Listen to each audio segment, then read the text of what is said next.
Ce lieu est incroyable.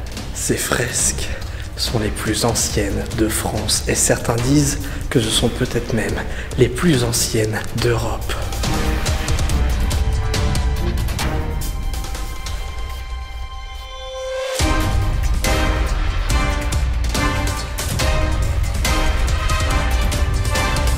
Si on est là, ce n'est pas pour ces fresques, aussi magnifiques soient-elles, non.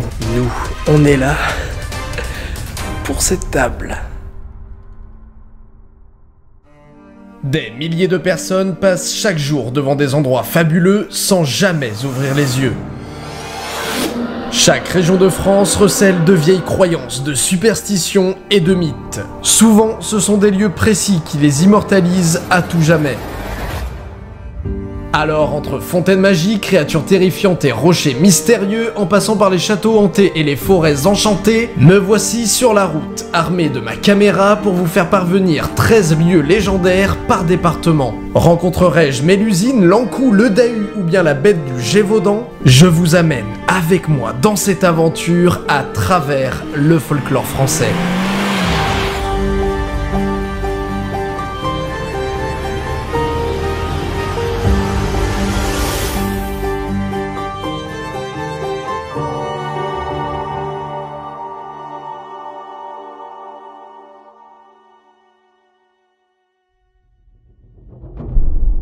La Vienne fait partie de l'ancienne province du Poitou, territoire parsemé de très vieilles légendes. À l'instar des Deux-Sèvres, la tradition donne au géant Gargantua l'origine de beaucoup de dolmens et de tumulus, et attribue à la fée Mélusine une grande partie de ses constructions. On trouve des dizaines de grottes à travers le département, toutes censées être des repères de farfadets. Le mythe des fées laveuses de linge est aussi beaucoup répandu. Des lavandières amenant avec elles malédiction, mauvais présages ou mort dès qu'on les croise à des lavoirs, fontaines et cours d'eau. Les empreintes de pas sont aussi nombreuses en Vienne, comme celles de Saint-Georges, Saint-Martin, Clovis, la mule de Charlemagne ou encore l'âne de Sainte-Radégonde.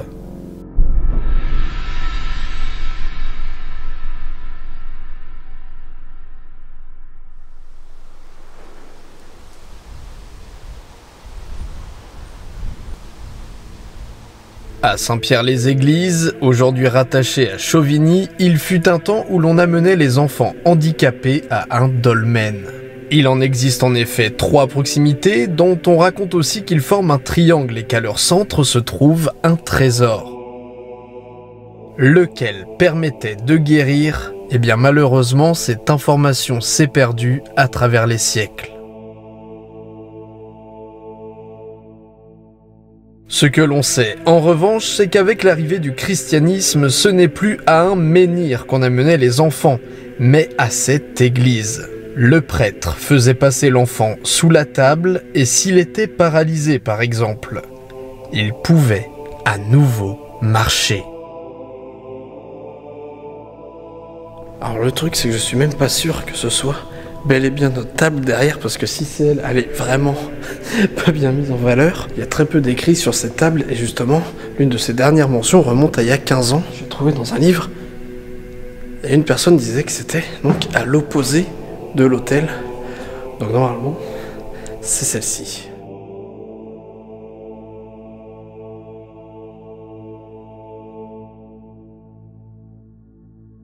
On sait que dans les années 70, des gens avaient encore recours à cette pratique.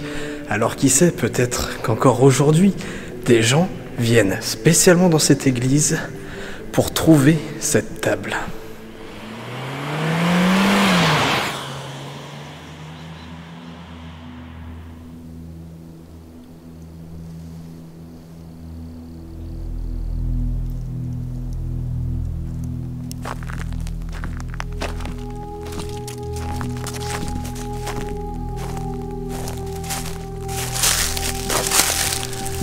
Nous voici dans la forêt de Moulières, la forêt la plus grande du département. La forêt de Moulières abrite beaucoup de légendes. Le clocher de Bignoux, par exemple, construit pour 2 cloches, n'en possède qu'une. On raconte que la deuxième est perdue dans la forêt. et qu'elles sonnent parfois pour indiquer leur chemin aux égarés. Il va aussi falloir que je fasse attention au grand Soubi, un cheval maléfique, cracheur de flammes. Ce cheval maléfique, il fonce au grand galop sur le promeneur solitaire. Et dans ce cas-là, le promeneur solitaire, c'est moi. Il l'amène au grand galop et personne ne le revoit. C'est rassurant.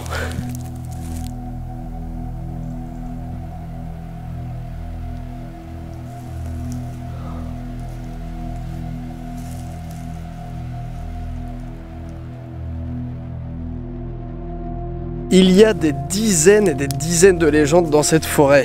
On pourrait faire tout un épisode ici. Mais j'en ai choisi une. Et nous voici au lieu que je voulais trouver. Si j'ai choisi cet endroit, c'est parce que c'est un mystère de la Vienne.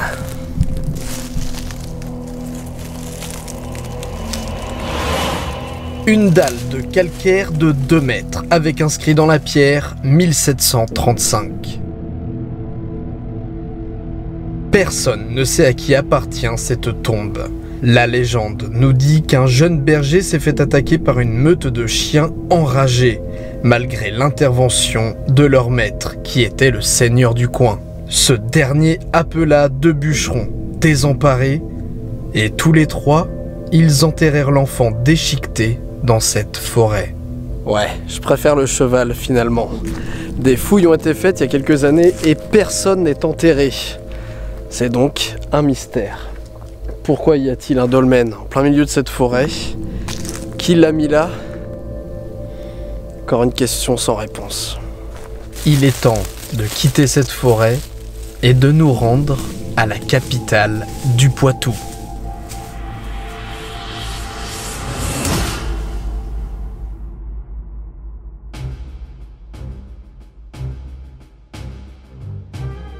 Poitiers, l'ancienne capitale du Poitou. Vous vous doutez qu'il y a des dizaines et des dizaines de légendes sur cette ville.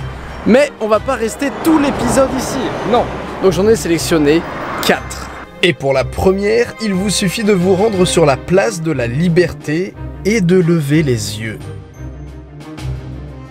Ouais, il y a bien un fer à cheval à côté de la fenêtre. Au XVIIIe siècle, un muletier se serait arrêté ici pour boire un coup. Pendant son absence, sa mule se met à battre du fer sur le pavé, provoquant alors des étincelles.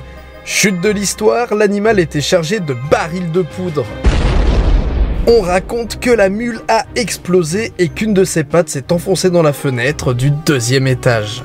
Voilà donc pourquoi il y a un fer à côté de cette fenêtre.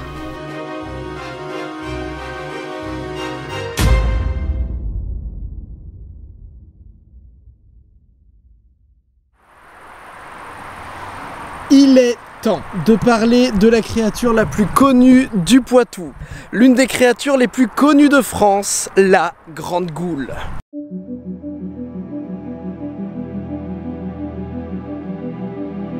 On disait de ce dragon ailé qu'il vivait dans le Clin.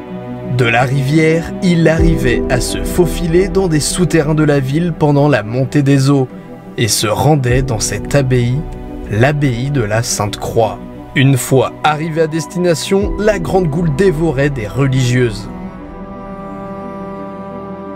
Sainte Radegonde s'arma alors d'une croix d'eau bénite et aspergea la bête et on dit qu'elle mourut dans d'atroces souffrances. L'abbesse de Sainte-Croix commanda alors à Jean Gargot une effigie en bois de la Grande Goule destinée aux processions du 13 août, jour de la Sainte Radégonde. Le dragon était promené dans les rues et cette procession dura jusqu'au 19e siècle. Eh bien, ce dragon de bois, eh bien, allons le voir. Direction le musée Sainte-Croix où il est exposé.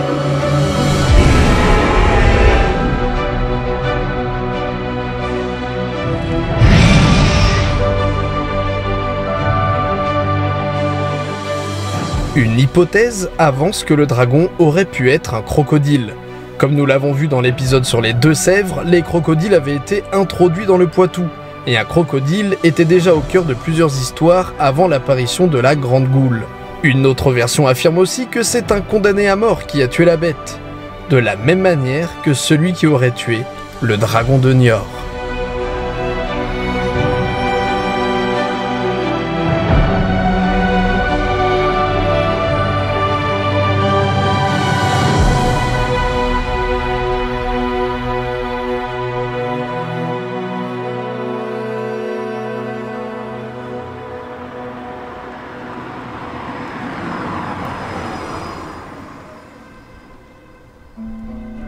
En plein cœur de Poitiers se trouve un bien joli dolmen. Selon Rabelais, la pierre levée aurait été construite par Pantagruel. Il aurait arraché la pierre de la falaise pour en faire une table de banquet pour les étudiants.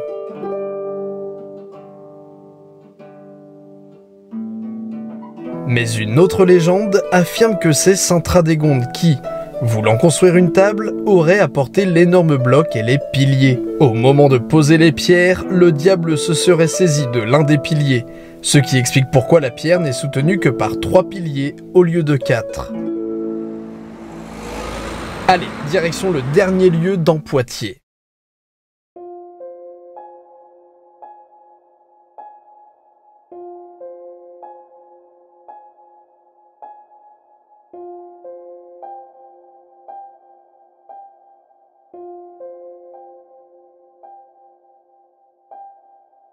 « 1202.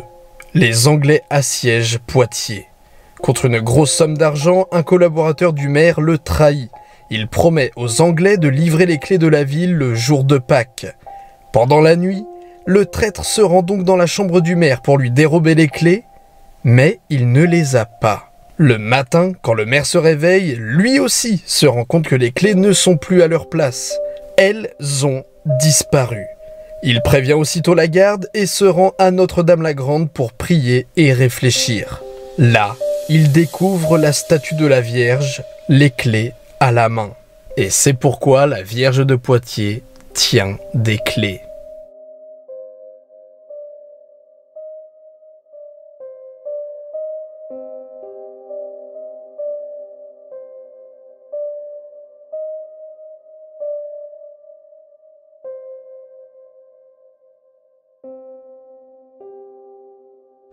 Bon, alors chose que j'ignorais, c'est qu'on n'a pas le droit d'approcher la statue.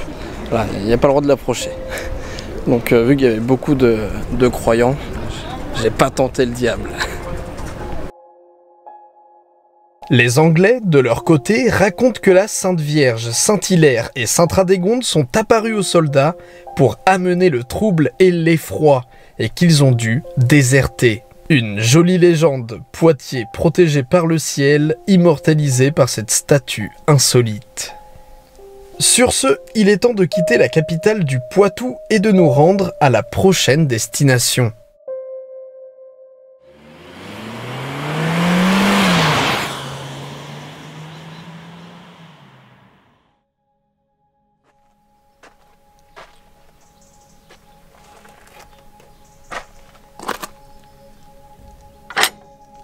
Nous voici dans un cimetière qui par le passé faisait 3 hectares et possédait plus de 7000 tombes.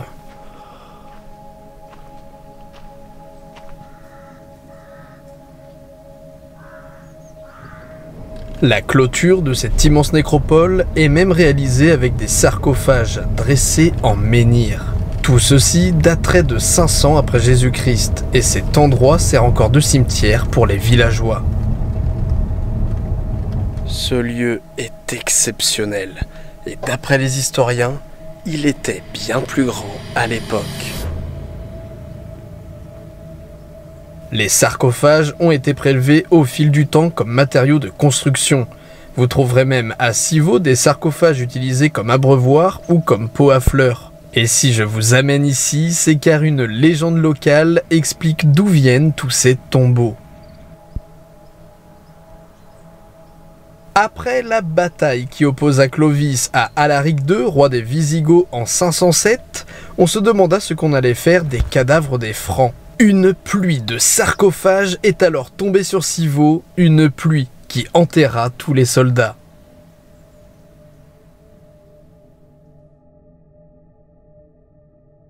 Ce lieu est incroyable, mais on va se rendre à notre prochaine étape. Parce que j'ai pas trop envie de me prendre une nuée de tombes.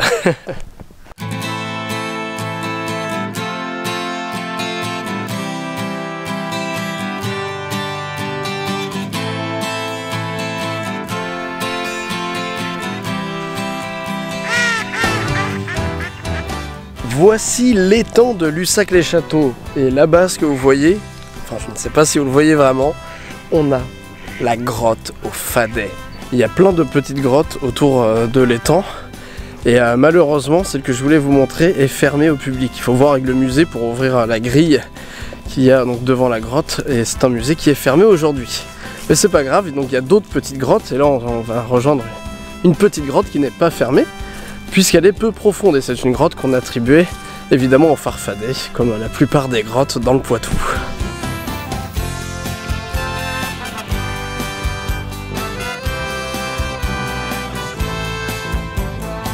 Je vous ai dit dans l'intro que de nombreuses grottes parsemaient la Vienne, et beaucoup sont, selon les anciennes croyances, des repères à Farfadets. Et si j'ai choisi cette grotte, c'est que dans celle-ci, on a retrouvé des outils datant de la préhistoire. Au fond de cette grotte, il y a plein de petites galeries.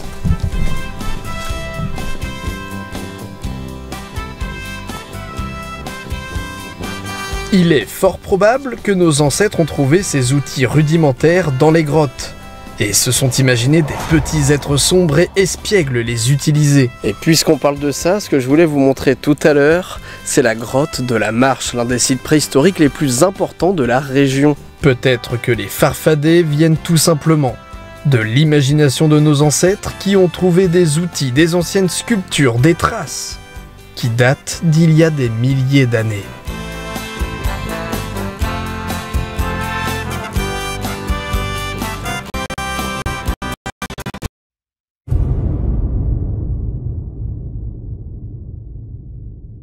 Je ne peux pas passer à côté du château de Fougeray sans m'y arrêter pour cette vidéo. Vous le connaissez probablement, la bâtisse est connue pour être l'un des lieux les plus hantés de France.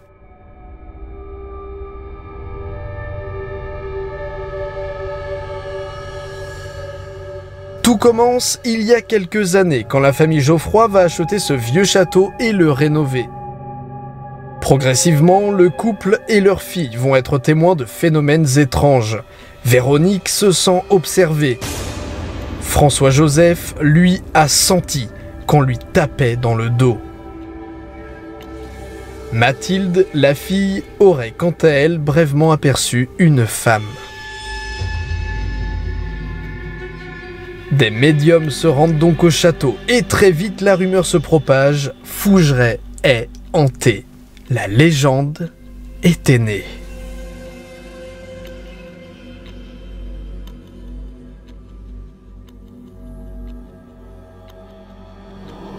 Bon, la nuit va tomber. Et si on se tentait une petite exploration nocturne dans un château bien plus ancien ?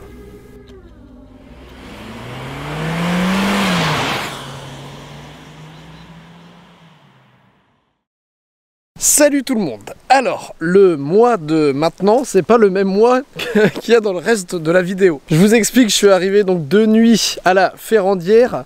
J'ai mis déjà super longtemps pour trouver ce château, vu que rien n'est indiqué, il n'y a quasi aucun écrit dessus. Tout ce que je savais, c'est qu'il était en ruine. Je pensais qu'on pouvait y accéder, mais en fait non. Le château appartient en fait à quelqu'un et il est en train d'être restauré. Ici, il y a marqué pour l'exercice du droit d'accès aux images s'adresser à... Il n'y a rien de marqué.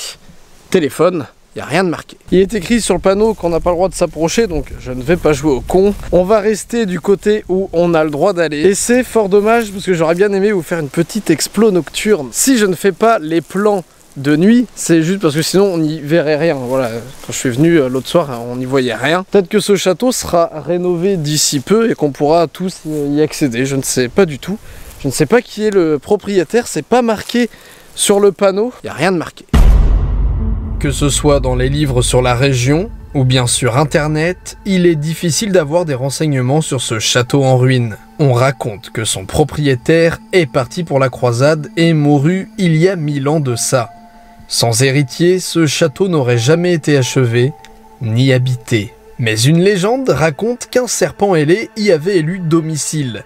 Assoiffé de sang, la créature attaquait les habitants et les troupeaux des environs. Alors, chose rassurante, c'est qu'il y a une grotte à proximité qui s'appelle la Roche Clairbeau. C'est une grotte dans laquelle on disait que les Farfadets se déguisaient en curé et dansaient toute la nuit. Selon la croyance, un soldat tua le dragon, mais reçut une goutte de sang et mourut empoisonné. Attendez, je pense à quelque chose là. On dit que ce château n'a jamais été achevé et qu'un serpent ailé y a élu domicile. Est-ce que ce serpent ailé, ce ne pourrait pas être Mélusine, qui, encore une fois, n'a pas fini d'achever sa bâtisse? Ce n'est qu'une théorie.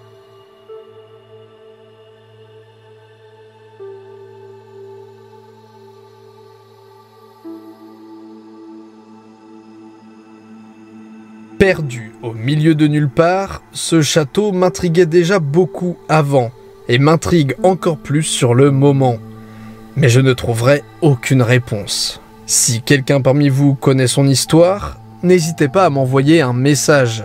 Et si par hasard, vous êtes le propriétaire, peut-être avez-vous des informations.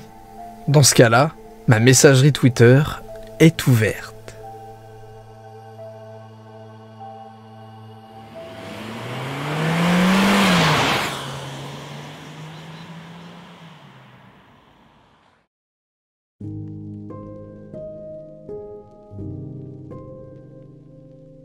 Le jour s'est levé, et le château lugubre laisse sa place à une eau claire et envoûtante. Nous voici à Magné, et plus précisément au lieu-dit du Puy-Rabier. Et attention, parce que là on m'a vendu une eau turquoise. Attention. Ah ouais! Ah c'est dingue!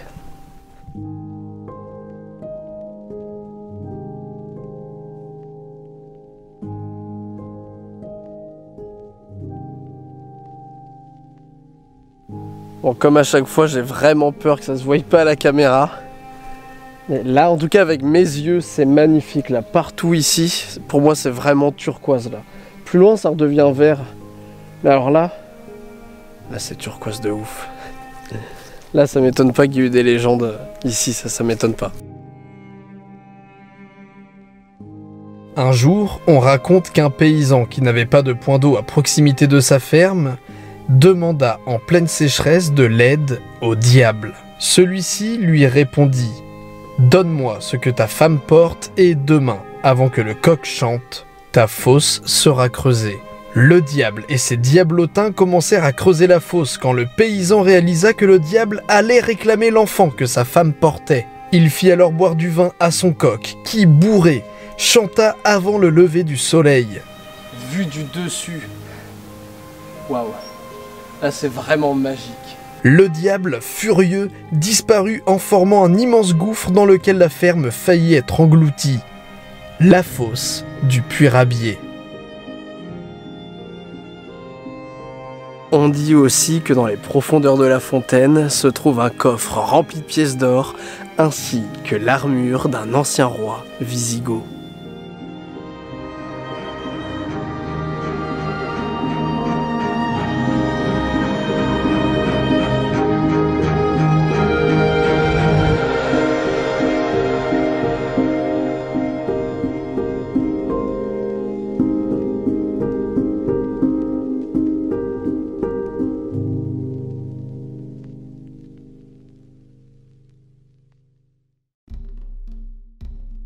Pour ce qui est de Mélusine en Poitou, tout commence ici, à la fontaine de C.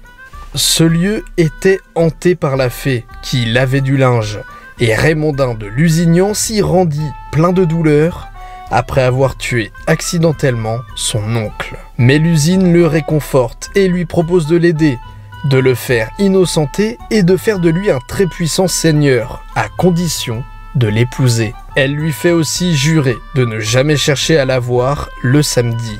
Heureux, ils s'épousent en grande noblesse et font des Lusignans l'une des plus grandes familles de France. Lusignan est clairement la ville de Mélusine. On y trouve le château de la Fée, une rue à son nom et même un ordre royal de chevalerie qui perdure encore aujourd'hui. Les membres de cet ordre organisent des manifestations culturelles autour des hauts faits d'armes des Lusignans. Des conférences, des réunions, des déjeuners-débats, des séminaires. Ils étudient la publication de textes inédits ou méconnus sur la chevalerie en général, sur la famille des Lusignans et sa fondatrice, la fée Mélusine. Bref, un truc de fou pour la maison des Lusignans, pour l'une des dynasties poitevines les plus puissantes de son temps.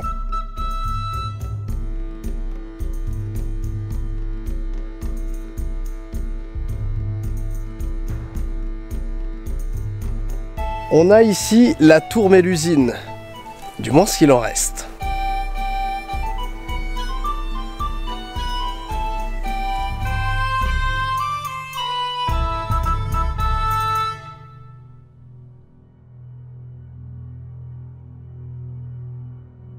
C'est à Loudun que se termine notre voyage mystérieux en Vienne sur une sombre histoire du département. Même si ce que je vais vous raconter n'est pas une légende, mais une vérité historique, son côté déroutant et intrigant passionne encore aujourd'hui.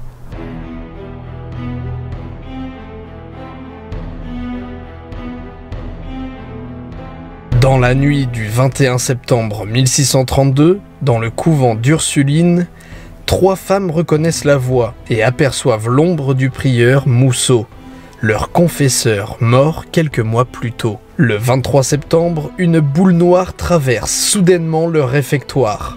À la messe, saisies de convulsions, les 3 femmes se mettent à faire d'horribles grimaces, à insulter Dieu et à recracher l'hostie. La folie gagne ensuite les 14 autres sœurs Ursulines. Elles cessent toutes de s'alimenter. Elles se mettent à courir à demi nues sur les toits du couvent, ou à grimper aux branches des arbres, se donnant même l'orgasme avec un crucifix, en criant des blasphèmes. Le 11 octobre, elles affirment reconnaître dans ce fantôme le curé de la ville, Urbain Grandier, qu'elles accusent de tentatives d'attouchement sexuel et de les avoir ensorcelées. La folie gagne du terrain, touche d'autres loups du nez, et des prêtres viennent en ville pour exorciser les personnes possédées. 1 an plus tard, Urbain Grandier est arrêté. Des documents, notamment des pactes avec le diable, signés par l'accusé, sont retrouvés, et même des témoignages prouvant qu'il utilise la magie noire. Il fut exécuté après pénitence publique et nouvelle torture le même jour, à la place Sainte-Croix. Hurlant qu'il est innocent, ce sont 6000 personnes de la ville et des environs qui assistèrent à son supplice.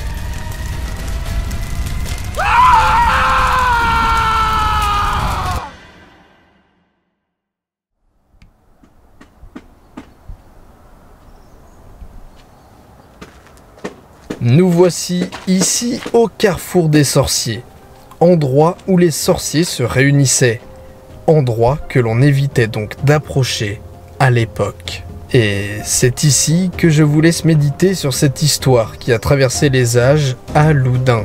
Que s'est-il réellement passé au couvent des Ursulines et dans le reste de la ville? Nous ne le saurons probablement jamais.